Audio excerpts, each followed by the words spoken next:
Hello students and welcome back to the virtual class of Gyan Manjari Vidyapit Mahua. Students, currently we are dealing with history and we are looking forward with the first unit of the history, right? And this unit is about the emergence of the new kingdom and the dynasties. यानी कि medieval age के अंदर जो भी kingdom और dynasty ऊपर आए थे, जो बने थे, उसके बारे में हम सीखने जा रहे हैं. लेकिन अब तक हमने इस यूनिट में क्या सीखा? हमने कुछ चेंजेस देखे जो मीडिवल पीरियड के अंदर आए थे, राइट. और उसके बाद लास्ट जो हमारा सेशन था, उस सेशन के अंदर हिस्टोरियंस जो थे, उन हिस्टोरियन ने कैसे पुरानी चीज़ यानी कि मीडिवल पीरियड में जो भी हुआ था उसको कैसे स्टडी किया, उनका कितना बड़ा रोल है वो सीखा था. आज हम देखने जा रहे हैं, राइट, कि और क्या क्या चेंजेस हुए थे जो लास्ट सेशन में देखे, उसके अलावा क्या क्या चेंजेस हुए थे, राइट. हज़ारों सालों का पीरियड चला गया था, राइट. तो ये 1000 साल का जो टाइम पीरियड है उसमें क्या चेंज हुआ था, that we are going to see. So we will look at one thing specifically, changes in mobility and habitat, right. mobility और habitat में क्या changes हुआ था वो हम सबसे पहले देखने जा रहे हैं medieval age के अंदर. so जरा सोचिए, today we will learn about major changes in the medieval period that affected the lives of the people at that time. उस समय में जो लोगों की जिंदगी की थी, राइट, जो लोगों की जीवन शैली थी यानी कि लाइफस्टाइल थी, उन समय में जो लोगों की लाइफ थी, तो कौन कौन से चेंजेस मीडिवल पीरियड में लोगों की लाइफ में आए थे. So before we start, think about the following questions, right. Independently तो नहीं कहूँगा क्योंकि अभी तो हम सब घर से ही पढ़ाई कर रहे हैं, राइट. तो हम सब इंडिविजुअली ही यानी कि इंडिपेंडेंटली ही सोच रहे हैं. सो इन दो चीज़ों के बारे में पहले आप सोचिए. Why do people move from place to place? लोग जगह क्यों बदलते हैं, एक जगह से दूसरी जगह मूव क्यों होते हैं? And second, does the land we live on affect our lives? Why और व्हाई नॉट? हम जिस जगह पे रहते हैं, क्या वो ज़मीन हमारी ज़िंदगी को असर करती है? अगर हाँ तो क्यों करती है, और अगर ना तो क्यों नहीं करती? इसके बारे में ज़रा एक मिनट सोचिए, उसके बाद इस वीडियो को आप आगे प्ले कर सकते हो. जो भी आपका फाइंडिंग्स है, राइट, वो आपको पेज में लिखना है. कैसे करोगे? आपके पेज को आप दो पार्ट में डिवाइड कर लोगे, मोबिलिटी और हैबिटेट, राइट. उसको ये हेडिंग दे दिया, यानी कि ऐसा टेबल आप बना लोगे बुक में. उसके बाद हम आगे देखते हैं. तो मोबिलिटी का मीनिंग होता है मूवमेंट. मूवमेंट यानी कि यहाँ से वहाँ जाना, हिल चाल जिसे हम कहते हैं हिंदी में. People today move to find better work and better homes. अच्छा घर और अच्छा काम पाने की तलाश में, राइट, अच्छा घर और अच्छे काम की खोज में लोग एक जगह से दूसरी जगह जाते हैं. We will find out why people move in the past. तो हम ये जान जाएंगे कि पास्ट में लोगों ने मूवमेंट क्यों किया था, यानी कि एक जगह से दूसरी जगह पे क्यों गए थे, राइट. सो मोबिलिटी का मीनिंग होता है मूवमेंट. उसके बाद आता है habitat. Habitat refers to the environment of a region. कोई भी एक रीजन है, कोई भी एक एरिया है, वहाँ का जो एनवायरनमेंट यानी कि पर्यावरण है, उसे हम हैबिटेट कहते हैं. It also refers to the society and economy of a region. कोई एक पर्टिकुलर रीजन है तो उस रीजन की जो सोसाइटी है या फिर उस रीजन की जो इकोनॉमी है, राइट, तो हैबिटेट उसके साथ भी मैच होता है. यानी कि हैबिटेट जो है उसका मीनिंग सोसाइटी और इकोनॉमी से भी होता है, कोई पर्टिकुलर एरिया का. We will see how changes in habitat affect the lives of various people. तो हम समझेंगे कि अलग अलग लोगों के लाइफ में जो चेंजेस होते हैं, right, how changes in habitat affect the lives of various people. तो हैबिटेट जो है वो लोगों की जो लाइफ है उसमें कैसे चेंज लाता है, ये हम आज समझने जा रहे हैं. तो सबसे पहले आपने लिख लिया कि मोबिलिटी यानी कि मूवमेंट और हैबिटेट यानी कि कोई एक पर्टिकुलर एरिया का एनवायरनमेंट या फिर सोसाइटी या फिर इकोनॉमी, राइट. तो अब whenever you see notes related to mobility, write them in the first column. जब आप कोई भी नोट देखते हो मोबिलिटी के बारे में तो उसको आप पहले कॉलम में लिखेंगे, और हैबिटेट के बारे में अगर आपने कुछ पढ़ा तो आप उस तरफ लिखेंगे, right. So this is the activity based on the NCERT book, but I know that the NCERT book are still not available to you guys, so directly we are going to the main table और उसके हिसाब से ही आपको पता चल जाएगा कि लोग ने मोबिलाइजेशन क्यों किया था, राइट। लोग यहाँ से वहाँ मूवमेंट क्यों करते थे, और दूसरा हैबिटेट यानी कि उसका रेसिडेंसी कैसा था, राइट। सो पहले मोबिलिटी देखते हैं। तो groups of people travel long distances in search of opportunity. पहले के समय में लोगों के पास ज़्यादा अपॉर्चुनिटी नहीं थी, क्यों?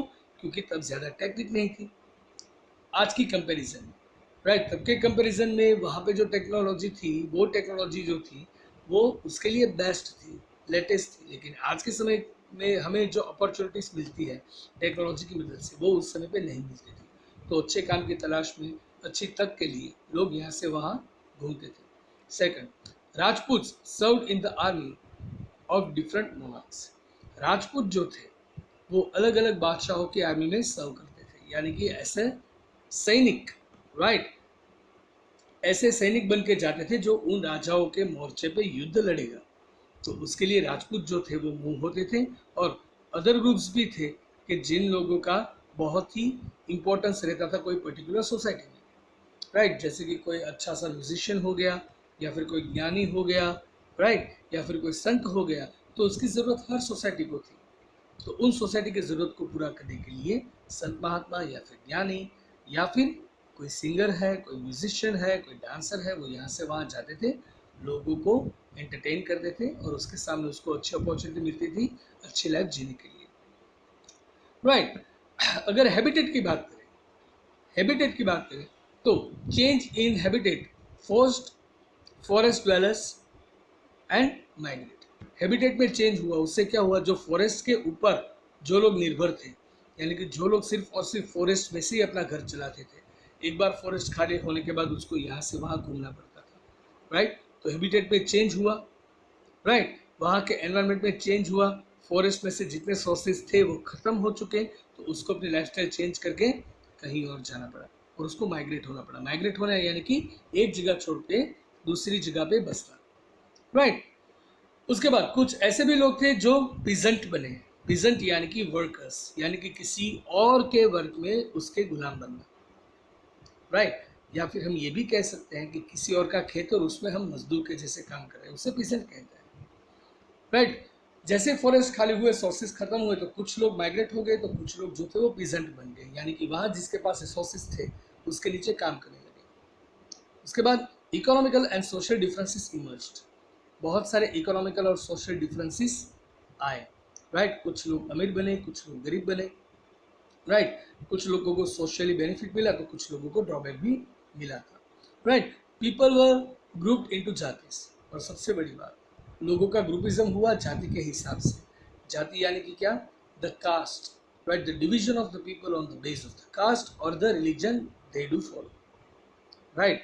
और उससे पहले जाति जो थी वो उसके काम से भी जानी जाती थी, राइट। सो बेसिकली जाति is the way of the religious belief or the way of the lifestyle of a particular person, right। और उसके हिसाब से उसकी जाति डिसाइड होती थी, और अलग अलग जाति में लोगों को डिवाइड किया जाता था, राइट। तो स्टूडेंट्स, आई होप आपको समझ में आ गए होंगे ये दोनों वर्ड कि मोबिलिटी क्या होता है और हैबिटेट क्या होता है। ये हमारा आज के सेशन का पहला पार्ट था। अभी आगे बढ़ते हैं दूसरे पार्ट की तरफ। सो स्टूडेंट्स, मिडिवल एज में लोगों की लाइफ में जो चेंज हुआ उसको समझने के लिए, राइट, लोगों के जीवन के ऊपर जो चेंज था उसका क्या असर हुआ था, जो बदलाव आ रहा था उसका क्या असर हुआ था, ये जानने के लिए आप सबके पास SB5 तो होगा ही, तो मेरे साथ आप ओपन कर लीजिए, और उसमें जो कंसेप्ट टाइम 4 है वो हम अब समझने जा रहे हैं। The various changes that took place in the Indian subcontinent through the medieval period made an impact on the lives of common people. बहुत सारे चेंजेस हुए थे जो इंडियन सबकॉन्टिनेंट में हुए थे मीडिवल पीरियड के दौरान, उसकी वजह से लोगों के, आम लोगों के ज़िंदगी में भी बहुत ही बदलाव आया था। तो क्या था, तो सबसे पहले कॉलम में है कॉज यानी कि चेंज, और दूसरे में है उसका इफेक्ट या फिर इम्पैक्ट, राइट। यानी कि क्या रीज़न था या फिर क्या चेंज हुआ और उसका इफेक्ट क्या हुआ, ये हम समझने जा रहे हैं। तो सबसे पहले क्या हुआ, increase in migration and trade. लोगों का माइग्रेशन और जो ट्रेड है वो बढ़ा, यानी कि लोग एक जगह से दूसरी जगह जाते थे तो उसका दर भी बढ़ गया, और उसके साथ साथ उनका ट्रेड यानी कि उसके जो बिजनेस ट्रेड्स है वो भी बढ़ गए। उसका इफेक्ट क्या आया, exchange of ideas, technology like papers and food like potatoes, maize, chillies, tea, coffee took place. एक दूसरे के आइडियाज एक्सचेंज हुए क्योंकि लोग अलग अलग मिलते हैं तब आइडिया डिस्कस करते हैं, तो एक दूसरे के आइडियाज जो थे वो एक्सचेंज हुए। उसके बाद पेपर जैसी टेक्नोलॉजी जो थी वो हमें मिली, राइट। उसके अलावा कुछ ऐसे फूड थे जो पहले हमारे पास नहीं थे, जो बाहर से आए हैं, जैसे कि potatoes, maize, chilli, tea, coffee. These are the things which are not there in India, they are grown by the different people who came into India, right. तो ये सारी चीज़ें वहाँ पे बनी, ये चेंज सबसे पहले आया।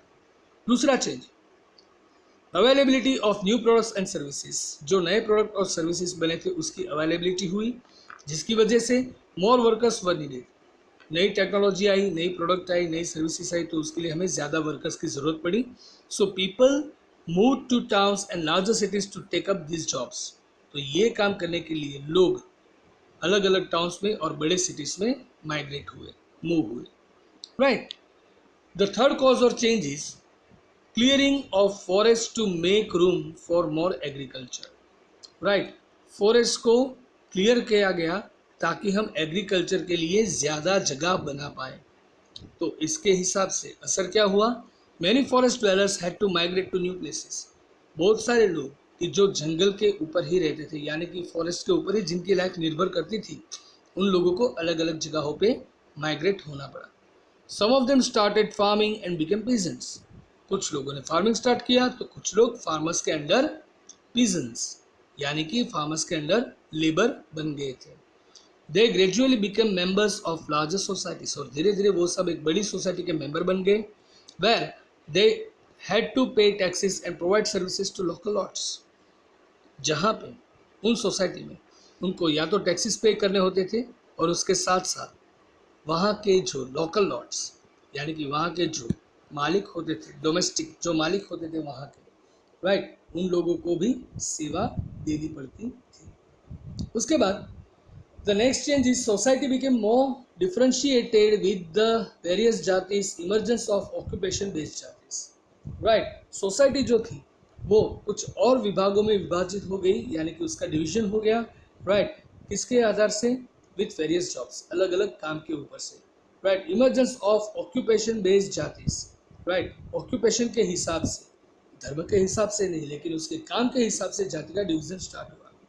उसकी असर क्या हुई, people with the same occupation were grouped into the same जाति। एक ही प्रकार का जो काम करते थे उन लोगों को एक ही जाति में ग्रुप किया जाता था। जाति panchayat were form to manage and regulate their members, और हर एक जाति के लिए उसके जाति की पंचायत रची जाती थी कि जो अपने मेंबर्स जो है उसके ऊपर रेगुलेशंस ला सके, उसको मैनेज कर सके। वाइल जातिस हैड देयर ओन रूल्स, जब जाति के उनके खुद के रूल्स थे, right. They also had to follow the rules of the village where they lived, तो जाति के रूल्स भी उसको फॉलो करने होते थे, उसके साथ जिस विलेज में जो रहते थे, राइट, उस विलेज के रूल्स भी उनको फॉलो करने होते थे, right. So this was all about the concept time 4, right. Now let us see further. So students, concept 4 के अंदर हमने ये देखा कि कैसे लोगों की लाइफ चेंज हुई थी, राइट। तो जैसे लोगों की लाइफ चेंज हुई, जाति में लोग डिवाइड हुए, उसके साथ ही कुछ नए सोशल और पॉलिटिकल ग्रुप्स जो थे वो भी मिडीवल पीरियड में इमर्ज हुए थे, यानी कि बने थे। ये पूरा पोर्शन जो है वो आपको SB 6 पे कंसेप्ट टाइम 5 में मिलेगा, तो ये भी आप मेरे साथ ही ओपन कर लीजिए, और जैसे मैं समझा रहा हूँ आप उसको साथ में समझते जाए।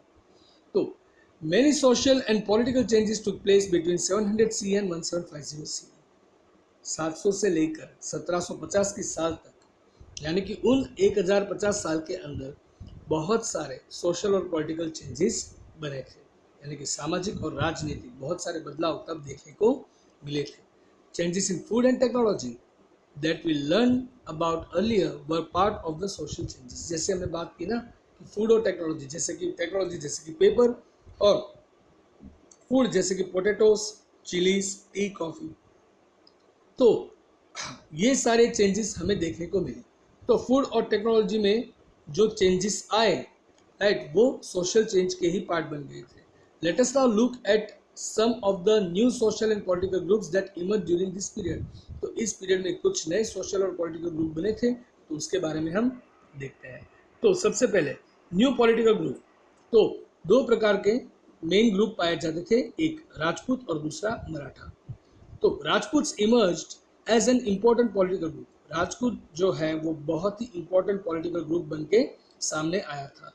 वो began to be known as the warriors, कि जिनको योद्धा के नाम से जाना जाता था। राजपूत सारे योद्धा थे, राइट, और उनको योद्धा के नाम से जाना जाता था। तो ये एक बहुत ही बड़ा और बहुत ही अहम पॉलिटिकल ग्रुप बन गया था। उसके बाद द मराठा एम्परर छत्रपति शिवाजी की बात करें तो other groups that became politically important included the Marathas, the Sikhs, the Jats, the Ahoms, and the Kayasthas, a caste of scribes and the secretaries. तो कुछ और भी राजपूत के अलावा कुछ और भी प्रजातियां थी। राजपूत के अलावा कुछ और भी पॉलिटिकल ग्रुप थे जो बहुत ही इंपॉर्टेंट बन गए थे, जैसे कि मराठा, सिख, फिर जाट, उसके बाद अहोम्स और द कायास्थास। कायास्थास जो थी वो बेसिकली एक कास्ट थी जो स्क्राइब्स यानी कि लिखावट का काम करते थे। उसके अलावा वो सेक्रेटरी भी बहुत ही अच्छे थे। तो ऐसे दो नए पॉलिटिकल ग्रुप आए। उसके अलावा कुछ सोशल ग्रुप्स भी बने, राइट, जैसे कि जातिवाद यानी कि काम के हिसाब से जाति। तो यहाँ पे आप देखते हो तो 4 पार्ट में, वर्ग के हिसाब से 4 पार्ट में जाति को डिवाइड किया जाता था। ब्राह्मण्स, क्षत्रियस, वैश्यस एंड शूद्रस। यानी कि जो लोग टीचिंग का काम करते थे उन सबको, जो ज्ञान देते थे उनको ब्राह्मण कहा जाता था। जो लोगों की रक्षा करते थे, युद्ध लड़ते थे, उसे क्षत्रिय कहा जाता था। फिर जो व्यापार करते थे उसे वैश्य कहा जाता था। और जो लोग सफाई वगैरह का छोटा काम करते थे उसको शूद्र कहा जाता था, राइट। हर एक ग्रुप हमारी सोसाइटी के लिए बहुत ही इंपॉर्टेंट था, क्योंकि अगर शूद्र अपना काम करे तो सोसाइटी में क्लीनलीनेस नहीं होगा, वैश्य अपना काम ना करे, राइट, तो इकोनॉमी नहीं चलेगी। क्षत्रिय अपना काम ना करे तो लोगों की लाइफ सुरक्षित नहीं थी। और अगर ब्राह्मण अपना काम ना करे तो वो लोगों को नया ज्ञान देकर लोगों को नई नई कलाएं या फिर नए नए युद्ध की तौर तरीके समझा नहीं पाते थे, सिखा नहीं पाते थे। So the people began to be grouped into jatis or sub caste and were ranked based on their occupation and backgrounds. तो उनके काम के हिसाब से उनकी जाति डिसाइड होती थी और उनकी जाति को ख्याल में रख के उसका ग्रुपिंग किया जाता था, राइट। और उसके जो ऑक्यूपेशन है, यानी कि उसका जो व्यवसाय है, उस व्यवसाय के हिसाब से उसको रैंक भी दिया जाता था, राइट। तो ये थी पहली सोशल ग्रुप। सेकंड, जाति पंचायत। उसके बाद जाति पंचायत फॉर्म हुई थी, राइट। तो जाति panchayat enforce the rules and the regulations on the member of the जातिस। कोई भी जाति है उसके जो मेंबर है उसके लिए रूल्स और रेगुलेशंस बनाने का काम जाति पंचायत करती थी।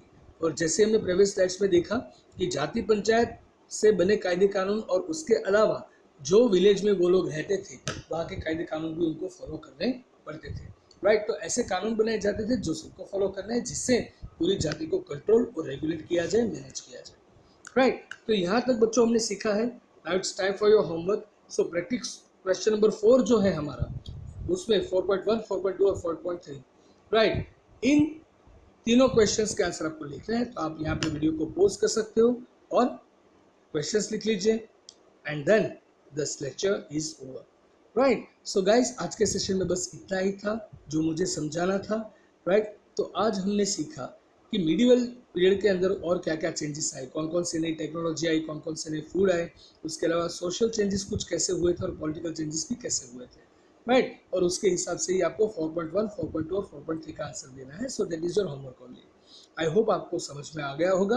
अगर कुछ इश्यू है, you guys have got my number, you can connect to me anytime, right? But for today's session, that's all. I'll see you in the next session with a new topic. Till then, goodbye, take care, have a nice time, stay home, stay safe, and yes, don't forget to share your homework. Bye, thank you.